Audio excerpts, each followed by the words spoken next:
Bueno, hoy tenemos con nosotros a Juan Ramón Rayo. Bienvenido, Juan Ramón. ¿Qué tal? Muchas gracias Gracias por la invitación. a ti. Muchas gracias por dedicarnos parte de tu tiempo, que sabemos que estás muy ajetreado. Y nada, sabemos que eres una persona que no necesita presentación, pero bueno, por seguir un poco el protocolo, vamos a presentarte por si hay algún oyente que no te conoce. Juan Ramón Rayo es doctor en Economía, licenciado en Derecho y aparte es profesor de la Universidad OMA en Madrid y también de la Universidad Francisco Marroquín, de la sede que tiene en Madrid, ¿vale? Entonces, empezamos con una pregunta así muy básica. Juan Ramón, ¿qué es lo que te llamó a estudiar economía y no solo a estudiar economía, sino a adentrarte en el mundo de lo que son las ciencias sociales, ya sea también política, derecho, todo este tipo de cosas? Bueno, las ciencias sociales me han interesado desde pequeño, diría yo, en el sentido de intentar comprender la sociedad, el funcionamiento de la sociedad. ¿Por qué en concreto me decanté por la economía? Bueno, ya me venía interesando dentro del ámbito de las ciencias sociales, ¿no? Todas las cuestiones de cómo se genera la riqueza, de por qué hay desempleo, de por qué suben los precios y más o menos pues, intentaba hacer un seguimiento superficial, claro, te estoy hablando a lo mejor de no sé, 14, 15 años de ese tipo de noticias. Pero la verdad lo que me impactó muchísimo y me invitó a aprender economía fue la lectura de La economía en una lección de Henry Hazlitt. Básicamente al leer el libro me di cuenta de que muchas de las intuiciones económicas que podíamos tener, que tenemos todos, ¿no? Pues que no sé, que gastar dinero en crear empleo o en obra pública, pues claramente tendría que incrementar el volumen de empleo dentro de una sociedad, que si aumenta la demanda, si aumenta el gasto, eso es necesariamente beneficioso, que si se rompe una ventana, pues se está dando empleo a alguien y por tanto si no se rompiera habría desempleo. Ese tipo de cuestiones, que ya digo, son muy intuitivas, son grandes mentiras que solo a través del estudio riguroso de la economía se llegan a desmontar. Obviamente para desmontar este tipo de mentiras tampoco hace falta muchísimo estudio, pero mentiras o errores de ese estilo hay muchísimos en economía y para eso sí hace falta un estudio mucho más riguroso que, como decía Hazlitt, es un estudio que tiene que enfocarse en lo que no se ve y no solo en lo que se ve, y también en las consecuencias de medio largo plazo y no solo en las consecuencias inmediatas. Entonces, ese enfoque metodológico, digámoslo así, ese intento de buscar la verdad que no es inmediatamente observable en el ámbito, en el campo de las ciencias sociales, es lo que, entre otras cosas, me sedujo de la economía. Muy buena la respuesta, muy extendida. ¿Cuándo descubriste el liberalismo? Quiero decir, cuando ya te metes de lleno en lo que es la economía y todo este mundo de las ciencias sociales, ¿antes del liberalismo abrazaste otro tipo de corrientes o directamente en cuanto empezaste a entender un poco el funcionamiento económico, social, ya dijiste, el liberalismo es lo que más conecta conmigo? Bueno, realmente, ya digo, cuando empecé a hacer un cierto seguimiento de las noticias económicas, incluso diría de las ideas económicas, sí tenía cierta inclinación hacia las ideas del libre mercado. Cierta inclinación. Si me tuviera que calificar ahora en retrospectiva, pues probablemente me calificaría de socialdemócrata, de tibio socialdemócrata o de socioliberal, ¿no? Eh, pero bueno, sí veía esencialmente el mercado como un vehículo de creación de riqueza. Eso sí es verdad. Lo que pasa que no tenía una visión antiestado como la que puedo tener ahora mismo. A lo mejor sí que el Estado tenía que intervenir un poquito menos, pero la sanidad tenía que ser pública, evidentemente, la educación tenía que ser pública, no únicamente pública, pero que ese rol tenía que estar ahí. Los impuestos, por supuesto, que un cierto nivel importante de impuestos tenía que haber. Eh, Todo eso ya digo de manera intuitiva, cómo entras en este mundo. Luego, claro, cuando empecé a leer a Hazlitt, pues ya dije, hombre, pues esto de que el gasto público es beneficioso, pues a lo mejor no siempre es así.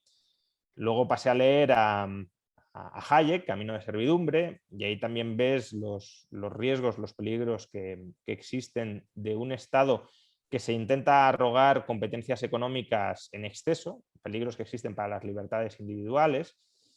Y a partir de ahí, pues también pues, empecé a leer La acción humana, empecé a leer a Rothbard, empecé a leer a Hoppe, y ahí, claro, ya se me generó una mentalidad que luego en parte he rectificado, solo en parte, no en su totalidad, pero muy antiestado, ¿no? Yo recuerdo que cuando leí La ética de la libertad de Rothbard, Muy bueno, por cierto. la parte que más me impresionó, más allá del razonamiento y naturalista, que ahora en retrospectiva creo que es un razonamiento pues que le falta base, ¿no? Aunque pueda estar bien hilado el desarrollo de los derechos, pero el sustento no está ahí. Pero el bloque tercero, el bloque donde analiza la naturaleza del Estado, sí me impactó muchísimo. Y sí cambió, probablemente de manera irreversible, diría yo, la visión que tengo del Estado, ¿no? Luego Hoppe, pues sí, también es una persona que conectando con Rothbard como que te proporciona un discurso antiestado muy potente, pero que luego, no sé, no diría que lo he ido abandonando, pero he ido viendo fallos muy importantes en muchos de los argumentos que emplea y utiliza. Pero la idea del Estado como algo similar a un mafioso, a un asaltador de caminos, que es la que plantea Rothbard en esa parte de la ética de la libertad, pues más o menos sí me ha quedado.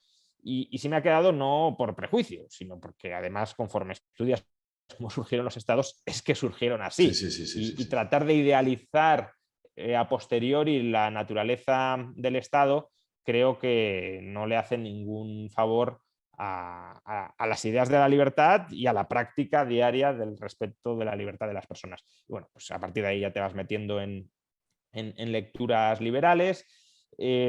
También soy una persona que tiendo a leer no solo a liberales, sino también a antiliberales. Pues me gusta leer, he leído mucho a Keynes, estoy leyendo, trabajando ahora mismo de manera bastante intensa a Marx, más que nada para intentar entender lo que dicen, para intentar extraer qué pozo de verdad hay en lo que sostienen y también para ver si las críticas, a lo mejor fundamentadas que desarrollan, pues son críticas valiosas o si hay alguna forma en la que las ideas de la libertad puedan dar respuesta a las preguntas que plantean, ¿no? Entonces, bueno, con todo eso, más o menos hemos llegado a donde estamos hoy. Muy bien.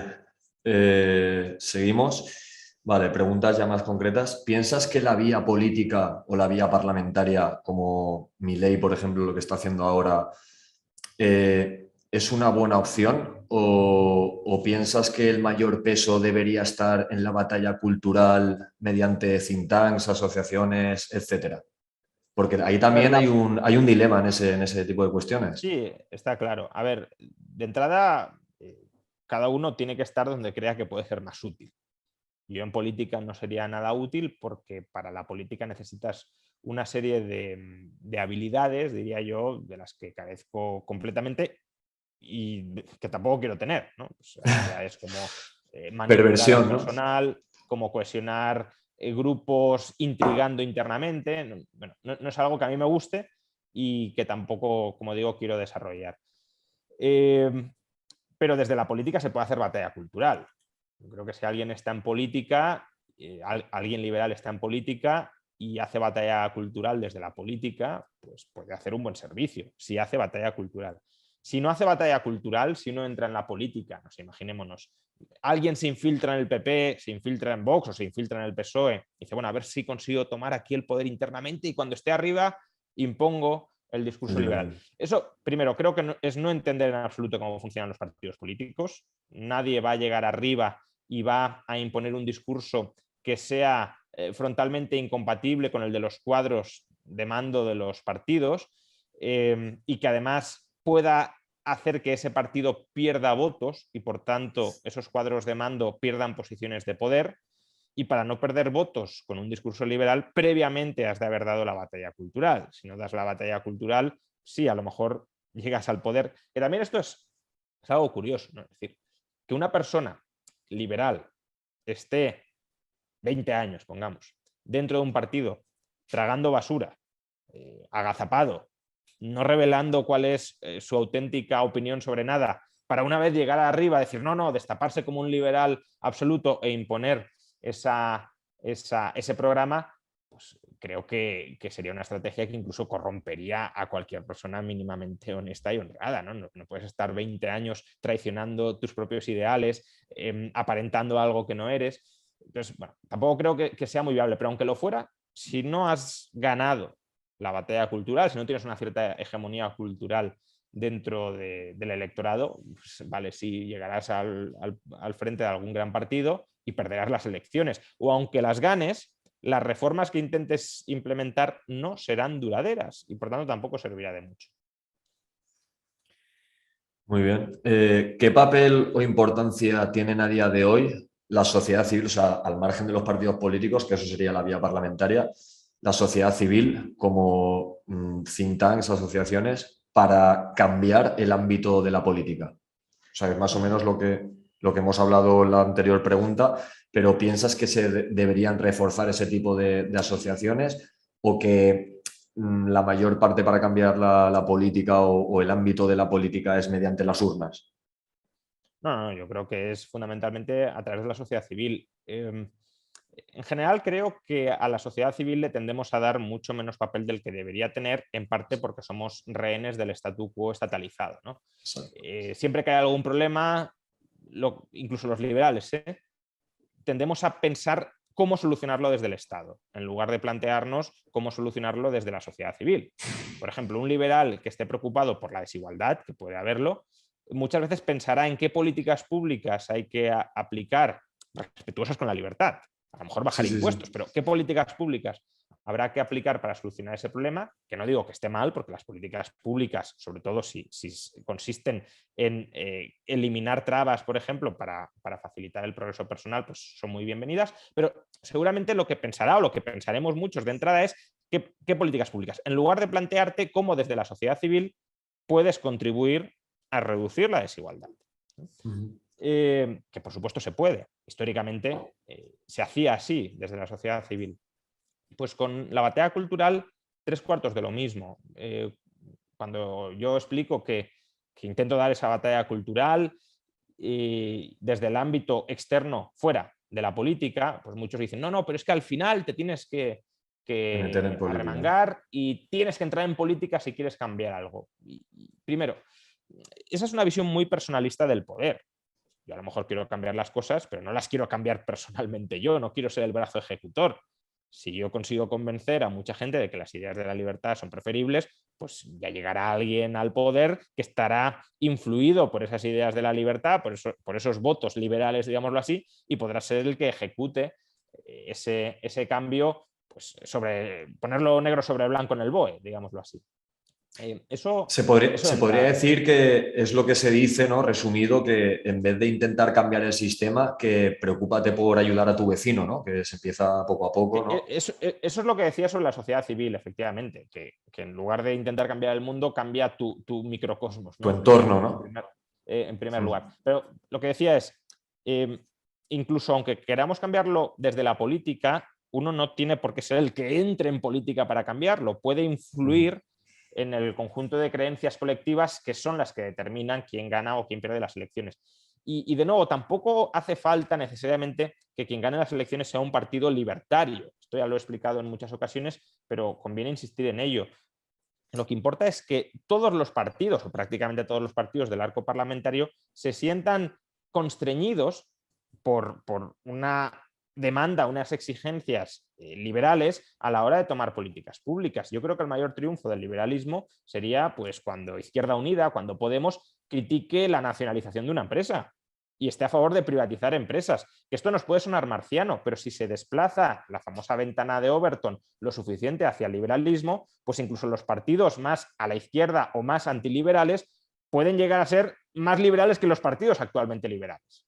Sí. Creo que esa es la misión de la batalla de las ideas, no tanto convertirse en instrumentos para que un partido político determinado gane las elecciones, sino para poner coto a los programas electorales liberticidas de todos los partidos políticos.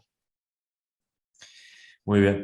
Siguiente pregunta, un poco más de filosofía política, si lo podemos ver así. ¿Qué relación o conexión tiene la política con la economía? Y una subpregunta es, ¿deberían separarse? ¿O es como dice Trevijano, que antes está la política y después de la política está la economía? ¿O que la política controla, por así decirlo, la economía? ¿O que está subordinada la economía a la política? A ver, si entendemos la economía como relaciones económicas, incluso como relaciones comerciales, es evidente que para que pueda haber relaciones comerciales de carácter formal, necesitas un cierto entramado institucional y podríamos decir que ese entramado institucional lo conforma la política de una comunidad política, ¿no? O se conforma a través de la política dentro de una comunidad política. Que esto ya en sí mismo es bastante discutible, ¿no? En las sociedades hay normas que no emergen del poder político, sino que emergen de la costumbre y del trato repetido entre las personas. Pero aún pensando que, digámoslo así, que el marco jurídico es creación del poder político, una cosa es sentar las bases de la cooperación social y de la cooperación, por tanto, económica, porque una parte muy importante de la cooperación social se desarrolla a través de la economía, y otra muy distinta es que como el Estado puede ser, en teoría, el encargado de crear ese marco institucional, que todo lo que se desarrolla dentro del ámbito económico es político. No. Uno puede decir, es político porque el poder político decide abstenerse y decide no participar. Bueno, pues pero es que entonces prácticamente podríamos decir, no sé, que esta charla, por ejemplo, pues es competencia del ejército estadounidense porque el ejército estadounidense se ha abstenido de invadirnos y de impedir que esta charla tenga lugar. No sé. Llevar al extremo este razonamiento creo que no tiene mucho sentido. La mayor parte de lo que pasa dentro del ámbito económico no es político, es social, es colaborativo, es privado, es extrapolítico. Por supuesto, ya digo que el poder político se abstiene de interferir o debería abstenerse de interferir, pero precisamente porque se abstiene de interferir permite que emerjan relaciones que no emergerían si el poder político participara activamente. Y desde luego, que uno haya sentado las bases de la cooperación no le otorga en sí mismo derecho a pues, diseñar la sociedad y planificar la sociedad a su antojo como le gustaría, ¿no? Como mucho, pues se podrán sentar esas bases minimalistas para que florezca la cooperación, pero no, eso no significa que tú seas el dueño, el señor, el monopolista de esa cooperación. Muy bien, vale. Otra pregunta. A ver, no eres ANCAP, lo sabemos, aunque te gusta y compartes en gran parte los postulados del anarcocapitalismo, siempre con esas diferenciaciones. Entonces, ¿piensas que el ser humano necesita o requiere de un Estado ya mínimo, o sea, por muy mínimo que sea, como lo dices tú en tu libro, por ejemplo, del 5% del PIB, o piensas que podría vivir, por ejemplo, como un Estado superior de civilización sin Estado, del ser humano? A ver, yo ya lo he dicho también varias veces, yo sí me considero anarquista filosófico en el sentido de que no veo ninguna justificación moral para establecer la legitimidad de la autoridad política del Estado. Ahora, soy escéptico a que ahora mismo podamos vivir sin Estado. A lo mejor se puede, en un ámbito concreto, ámbito territorial, cultural, concreto, se podría vivir temporalmente sin Estado, pero no tengo claro que esa comunidad anestatal pudiese sobrevivir durante mucho tiempo porque probablemente sería invadida por otros estados. Por otro Estado, sí. Y no tengo claro, y creo que ese es un tema de investigación, ¿no? Y estoy abierto a que me persuadan de lo contrario, ojalá me persuadieran de lo contrario. No tengo claro que esa comunidad pueda organizar un sistema de defensa tan eficaz como el sistema defensivo u ofensivo en este caso de un Estado y que por tanto sea competitiva evolutivamente para perdurar como sociedad sin Estado. Y claro, si no tienes esa capacidad, pues entonces, bueno, uno puede decir soy anarquista, pero como deseo que durará poco y que será meramente efímero. Eso no significa que crea que el anarquismo va a ser imposible siempre y bajo cualquier tipo de marco institucional o de marco tecnológico. Yo sí puedo, digámoslo así, concebir situaciones de equilibrio social o de equilibrio incluso geopolítico donde los estados no existen o donde hay sociedades sin estado, pero que no son invadidas por otro estado, ¿no? De la misma manera que hoy, no sé, veríamos aberrante que Estados Unidos invadiera y anexionara Andorra, por ejemplo, o incluso Francia o Italia, y por tanto la ciudadanía no apoyaría ese tipo de ofensivas. Pues bueno, tampoco veo improbable que si hay una sociedad sin Estado que es pacífica, pues otros estados presionados por su población, por supuesto, se abstengan de invadirla.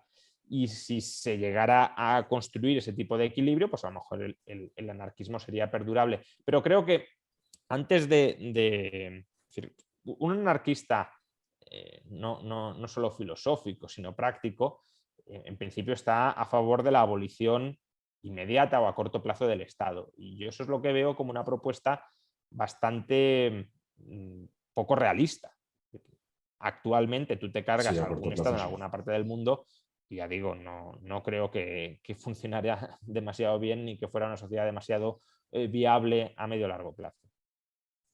Con lo que decías antes de la seguridad, por ejemplo, sería como por ejemplo Suiza, que no tiene ejército, pero que cada ciudadano tiene formación militar. O sea, sería más o menos algo similar o... Podría serlo, pero no olvidemos que en Suiza, claro, existe el servicio militar obligatorio. Exacto, sí, sí, sí. Sí, Sí. quiero decir, pero que eso es una Que te lo obligación obliga al Estado, quieres decir. que establece el Exacto. Estado, no es Sí, una sí, obligación, sí. no es que cada ciudadano voluntariamente diga, pues Ya, ya, yo quiero ya. defender a esta Por si comunidad. acaso, ¿no? Que seguro que hay muchos suizos que, aunque no estuvieran obligados a ello, estarían Lo conforme harían, ¿no? con hacerlo. Pero aquí el problema es el problema que hemos destacado muchas veces del free rider. Es decir, en la medida en que la defensa es o cumple las características de un bien público, no rivalidad en el consumo y no exclusividad, el problema te lo encuentras con que puede haber gente que, aun queriendo que exista una defensa efectiva, porque no quiere que le invada a nadie, se escaquee de o aportar fondos o aportar su propio tiempo, su propio Sí, esfuerzo, su los propio gorrones, ¿no? aprendizaje, efectivamente los gorrones. Y claro, si el número de gorrones es significativo, pues puedes terminar, claro, perdiendo guerras. Y si pierdes la guerra, pues desaparece Ancapia. Muy bien. Una pregunta un poco más elaborada que me la han pedido de SFL para que te la diga es la siguiente. ¿La teoría monetaria moderna funciona? Y luego es, ¿llega a la economía real o se quedan los mercados financieros repercutiendo negativamente en la población debido a las burbujas y la inflación? Y la siguiente es, ¿Bitcoin y patrón oro serían una alternativa? Bueno, a ver, son muchas cosas. A ver, no mezclemos teoría monetaria moderna con la segunda pregunta, que entiendo que se refiere más bien a los quantitative easings. La teoría monetaria moderna lo que plantea es que el Estado es el que crea el dinero y ¿A que por través de los bancos tanto centrales? no necesariamente, podría crear el dinero directamente a través de una oficina del Tesoro. Puede haber esa separación orgánica o organizativa, pero no es necesaria. Entonces, el Estado es el que crea el dinero y además el que crea la demanda, eso dice la teoría monetaria moderna, de ese dinero por parte del sector privado, en la medida en que puede imponerle al sector privado la obligación de pagar impuestos a través del dinero que ha creado él. Como el Estado es capaz de generar una demanda artificial, digámoslo así, por la unidad monetaria que ha creado el Estado, pues el Estado puede comprar cualquier cosa del sector privado ofreciendo esa unidad monetaria, ese medio de intercambio que crea el Estado y que es demandado coactivamente por el sector privado. Entonces puede comprar mercancías, puede comprar fuerza de trabajo y precisamente por eso el Estado puede gastar creando dinero y puede reabsorber el gasto a través de los impuestos que mantiene. A ver, descriptivamente la teoría monetaria moderna no tiene por qué ser falsa.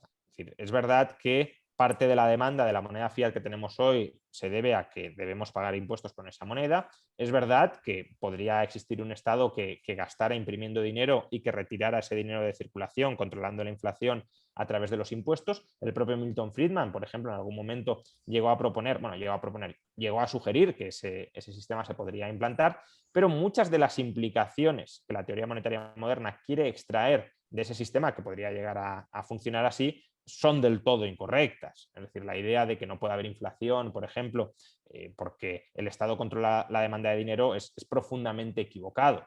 El Estado controla una parte, y en ocasiones no una parte muy relevante, de la demanda de moneda fiat. Es como decir, el oro tiene demanda final para usos industriales, ¿no? Pues se puede utilizar para electrónica, por ejemplo. Y por tanto, el valor del oro es determinado por esa demanda final del dinero como usos industriales. Pues no, el oro tiene, la parte fundamental de la demanda de oro es demanda monetaria. Y esa demanda monetaria puede extinguirse o puede mantenerse con independencia de lo que haga la demanda finalista para usarlo en electrónica. Pues lo mismo con los impuestos. Una cosa es que debamos demandar, debamos disponer de dólares, de euros o de bolívares para pagar impuestos, y otra muy distinta es que los mantengamos siempre en nuestro saldo de caja o que los mantengamos durante mucho tiempo y en grandes cantidades. No es así. Si yo tengo que pagar impuestos en bolívares y hay una alta inflación, lo que haré será recomprar los bolívares, además a descuento, justo antes del momento en que tenga que pagar impuestos. Por tanto, la demanda de dinero puede fluctuar muchísimo al margen de la demanda coactiva para pagar impuestos que existe. Luego, la idea de que un Estado no puede quebrar porque puede crear el dinero con el que pagar sus obligaciones, bueno, eso puede ser nominalmente cierto, pero la inflación es una forma de impago de la deuda pública y es algo no controlable, o la idea de que a través de estas políticas se pueden conseguir el pleno empleo, porque como puedes crear dinero, puedes contratar a todo el que necesites para garantizar el pleno empleo, también es equivocado, en la medida en que se inserten las expectativas de inflación y tú no puedas controlar esas expectativas de inflación a través de la gestión monetaria, pues la creación de empleo que hagas no será total, salvo que empieces a bajar salarios reales y demás. Pues bueno, hay una gran cantidad de implicaciones que son incorrectas, y pretender gestionar la política monetaria cogiendo las implicaciones incorrectas pues nos conduciría a un desastre. En cuanto al quantitative easing, el quantitative easing crea un tipo de dinero, si lo queremos así, que son reservas digitales para los bancos que por definición nunca llegan a la economía real. El quantitative easing no crea billetes en efectivo que podamos gastar para comprar bienes y servicios, no. O sea, están en el ordenador, ¿no? O sea, ¿Perdón? digamos que es dinero que están en una pantalla, que se crean en un ordenador y ya está. Bueno, pero el tema no es solo que se cree en una pantalla, porque también el dinero en mi cuenta corriente Está en también un es dinero ordenador. Sí, virtual sí, y sí, sí se sí. puede gastar para comprar bienes y servicios. Es dinero virtual, pero eso es casi lo de menos, porque podría ser dinero físico y daría igual, pero la cuestión es que solo se puede utilizar para los pagos de los balances entre bancos, de las deudas entre bancos, también entre bancos y el gobierno. Solo para eso. Entonces, por definición, ese dinero nunca va a llegar a la economía real, se va a quedar siempre en las reservas del sistema financiero. La cuestión es si el incremento de las reservas del sistema financiero induce a que los bancos, pues, por ejemplo, den más crédito, y ese mayor crédito si llega o si llegaría a la economía real, si induce a que haya una mayor inversión en algunos activos financieros cuya rentabilidad no se vea tan perjudicada, por ejemplo, por las compras de activos financieros que desarrollan los bancos centrales para crear las reservas. Pues si la deuda pública se ha quedado sin rendimiento porque los bancos centrales compran mucha deuda pública, pues a lo mejor los bancos u otros agentes del sistema financiero pues compran bonos corporativos, compran acciones porque tienen algo más de rentabilidad, y por esa vía sí se podría terminar no canalizando la creación de reservas, pero sí canalizando capital, financiación hacia la economía real. Esa es la expectativa. Luego, la evidencia de que esto funciona ya es más mixta. Muy bien. Ya vamos acabando, ¿vale? A ver, estás un poco también, si quieres resumirlo, Perdón, tampoco bueno, hace y falta. se me había quedado la tercera que no la he contestado. Ah, lo de Si el oro Bitcoin y patrón oro. si el oro y Bitcoin podrían ser Una alternativas. alternativa. Pueden ser alternativas. La cuestión es si hay razón para que esa alternativa triunfe. Quiero decir, si la moneda fiat, el dólar, el euro, el franco suizo, no se gestionan pésimamente, si no hay una altísima inflación persistente, el motivo para que alguien dé el salto, nadie en concreto, pero o sea, nadie en particular, sino la Mucha generalidad de gente. las personas den el salto a otros tipos de activos monetarios, no es muy grande. Entonces, no es previsible que muera el dólar sustituido por Bitcoin si el dólar lo sigue haciendo como activo de reserva más o menos bien. Ahora, si hubiese una inflación muy alta en Estados Unidos, en la eurozona, etcétera, pues Que sí, ya la está claro, viendo.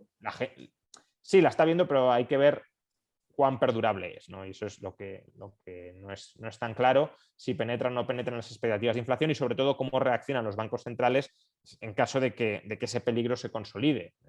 No es que los bancos centrales se hayan quedado sin munición para tratar de controlar la inflación, si es que quieren controlarla, que esa es la gran duda. Y si se controla más o menos, pues no hay mucho motivo para que masivamente se dé el salto, y si no se da el salto, pues bueno, puede quedar como un activo que más o menos sea un activo de reserva con unas ciertas bandas amplias de volatilidad, pero no pues la unidad de cuenta que se utilice ampliamente en las economías modernas. Muy bien. Siguiente pregunta, si quieres no te explayes mucho, resume un poco, sanidad y educación privada versus sanidad y educación pública. Hombre, Supongo que no es te la una habrán hecho pregunta para nunca la esta que pregunta. explayarse, ¿no? Ya, Pero sí, ya. por no hacerlo muy largo. A ver, yo creo que hay razones tanto desde el ámbito de la oferta como desde el ámbito de la demanda para preferir la sanidad y la educación privadas a la pública. Esto lo desarrollo mucho más ampliamente en Una En el revolución liberal libro. para España. Exacto. Pero vamos, básicamente desde el ámbito, muy bien, desde el ámbito de la demanda, el usuario obviamente tiene mucha más libertad de elección cuando puede escoger a qué escuela, a qué hospital, a qué centro de salud, a qué universidad pues quiere acudir, sin tener que pagar con impuestos a aquellas a las que Coactivamente. no quiere acudir, ¿no? Entonces, Exacto. de entrada se incrementa la libertad de elección del usuario.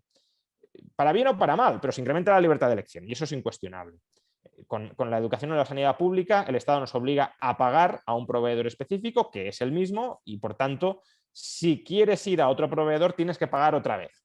Aunque no lo consumas. O sea, aunque no, el público, quiero decir. Claro, tienes que seguir pagando el público aunque no lo quieras usar, y a su vez pagar nuevamente a aquel privado que si quieras utilizar. En lugar de, pues el sector público debería devolvernos el dinero que supuestamente habría gastado en nuestra plaza escolar o en nuestra plaza sanitaria, para que lo podamos destinar a aquel otro proveedor privado al que sí queramos acudir. Y desde el lado de la oferta, la libertad y la competencia, no es solo privatización, sino también liberalización, permite experimentar con modelos de provisión sanitaria, de provisión educativa muy variados, y descubrir mejores formas de hacer las cosas de cómo se están haciendo ahora. El modelo educativo que tenemos hoy es un modelo educativo prácticamente del siglo XIX. Sí, ha cambiado algo, pero no ha cambiado radicalmente. Entonces, ¿de verdad la mejor forma que tenemos de educar a nuestros hijos en el siglo XXI es reproducir los métodos de transmisión de capital humano que ya se venían utilizando en el siglo XIX? Bueno, podría ser, pero también puede ser que no. Y la cuestión es que si alguien cree que no y quiere probarlo en el mercado, debería poder hacerlo para demostrarles a todos los demás que él tiene razón, que ha encontrado una mejor forma de suministrar capital humano, de suministrar formación a los alumnos, y que precisamente porque es mejor, pues que todos los demás deberían empezar a copiarla en lugar de quedarse anclados en el siglo XIX. Y también a un bajo coste, porque al haber más competencia hace que la calidad del bien o servicio suba y los costes disminuyan también. Sí, obviamente podría haber una reducción del coste, pero eso, eso es parte de la provisión que estás suministrando, ¿no? Al final tú puedes suministrar alta calidad a alto coste, calidad media a coste medio, calidad algo más baja a coste bajo, y también puedes suministrar calidad baja a coste alto, ¿no? Que en parte es lo que hace el Estado. Pero en el sector privado tendríamos toda esta gama de ofertas distintas, y es bueno que haya esa diferenciación y que haya esa capacidad de elección entre todas ellas. Muy bien. Vale, ahora te voy a hacer, ya hemos acabado, y te voy a hacer un par de preguntas personales. Bueno, libros que recomiendes, aparte de los tuyos, que ya sabemos que yo los recomiendo también bastante, sobre todo el de Una revolución liberal para España. Bueno, a ver, tengo... El de Una lección, que ya lo has dicho antes, de Sí, la por economía. supuesto, una economía Ese de es una el lección. básico. Pero yo casi que le recomendaría a los espectadores que se pasen por mi canal de YouTube, no precisamente por eso, porque tengo una conferencia que se titula algo así como Los libros que todo liberal debería leer, y ahí pueden encontrar un listado, no sé si eran de 50 libros, que son bastante recomendables. Entonces, bueno, creo que ahí pues, pueden encontrar además divididos por temas. Acá dices, ¿qué libro deberías leer?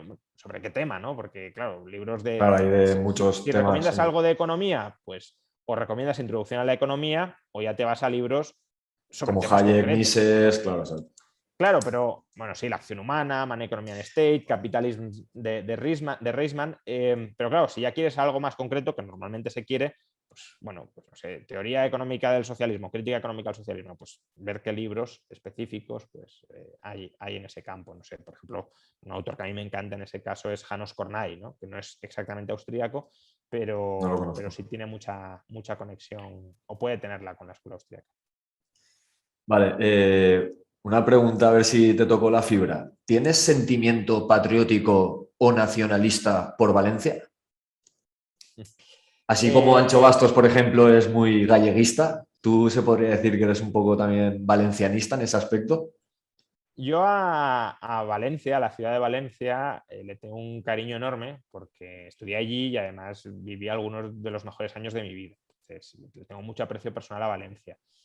Ahora, ser un fanático de la cultura valenciana, tampoco de la española, porque a lo mejor podría parecer, Ya.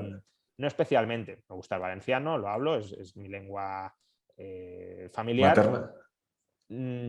Y no sé, pues parte del folclore valenciano me gusta, me encantan las fallas, por ejemplo, y todo lo que rodea. Y la horchata, ¿no? Pero, y la horchata, por supuesto, bueno, los típicos tópicos, pero no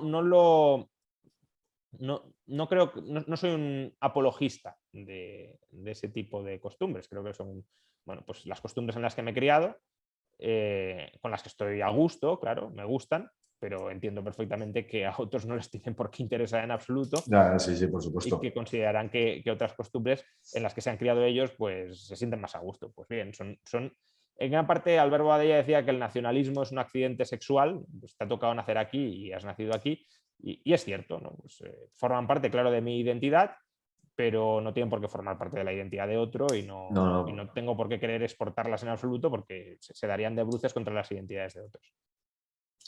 Vale, pues ya las dos últimas, ¿vale? Una más personal también. ¿Cine, música, otras aficiones? ¿Qué música escuchas? ¿Qué cine? ¿Cuál es tu género favorito? A ver, música, ya lo he comentado alguna vez, me gusta bastante el heavy metal, aunque es verdad que Buah. llevo unos años un poco desconectado de la música, pero vamos, es el género musical que más me interesa. Y en cuanto a pues, audiovisual, también lo he comentado ya muchas veces, prácticamente cine veo poco y lo que sí veo, aquí pues un poco coincido con Pablo Iglesias, veo bastantes series, Juego de pero Tronos, ¿no? sobre, pero sobre todo, y aquí me diferencio, creo que para bien de Pablo Iglesias, veo bastante anime. Es el género que más me gusta con diferencia. Entonces, bueno, esa sería la respuesta. El heavy metal muy liberal no es, ¿no? O sea, las letras y todo eso no. No, yo creo que sí a ver, Sí. aquí también depende. No hay por qué intentar darle una lectura liberal a todo. No, ya, Pero ya. sí tienes muchísimos grupos que no, a lo mejor liberales no, pero desde luego de izquierdas no. Es decir, hay muchos grupos dentro del heavy metal que incluso son derechosos, conservadores, en contra de lo que pueda parecer, ¿no? No sé. Pero más por Inglaterra, me imagino. O por... En Por España, ejemplo, dices. el cantante de un grupo que me gusta bastante, que se llama Ice Earth, pues después del 11 de septiembre, pues se fue del grupo para meterse en el ejército estadounidense, ¿no? Para dar apoyo al ejército estadounidense. Ya digo, no, eso no lo considero liberal, pero desde luego no es una persona no Izquierdista, ya. Sí. izquierdista. Y el guitarra de Ice Earth, que además tiene pues es, grupo, digamos, en solitario, o tiene letras en solitario, ese directamente sí es libertario. De hecho, tiene canciones a favor de Ron Paul, ¿no? Cogiendo letras El de Ron del, Paul. el del Partido Libertario. Bueno, Ron Paul sí fue candidato del Partido Libertario, aunque él fue congresista por el Partido Republicano, pero bueno, es uno de los políticos estadounidenses más libertarios del siglo XX, sin duda, y parte del XXI. Vale, ya para la última, te voy a decir por parejas nombres y me vas a tener que decir cuál prefieres o con cuál te quedarías, ¿vale? Mises o Hayek. Eh, No, no tienes que explicar el porqué, simplemente Mises o Hayek, o sea, la respuesta ya está. Mises, aunque es una competición dura. Vale. ¿Rothbard o Jesús Huerta de Soto? Jesús Huerta de Soto. ¿Pablo Iglesias o Monedero? Pablo Iglesias. Y esta la mejor sin duda, ¿Gonzalo Bernardos o Antonio Maestre? Mm, Gonzalo Bernardos, porque bueno, es economista y Porque ya sois hasta amigos y todo, ¿no? nos entendemos. No, no nos llevamos mal, ¿eh? Aunque en antena pueda parecerlo, no nos llevamos mal. Tampoco con Antonio Maestre me llevo mal, ¿eh? Pues nada, muchas gracias Juan Ramón por dedicarnos tu tiempo y nada, para mí ha sido un placer entrevistarte, es mi primera entrevista y espero que sea la primera de muchas y como ya te hemos dicho, eres bienvenido para venir a Valencia para darnos cualquier charla de lo que quieras en SFL y nada, estamos en contacto y que vaya muy bien y muchas gracias por todo. Nada, muy bien y muchas gracias a vosotros y ánimo y felicidades también por relanzar el proyecto de SFL Valencia.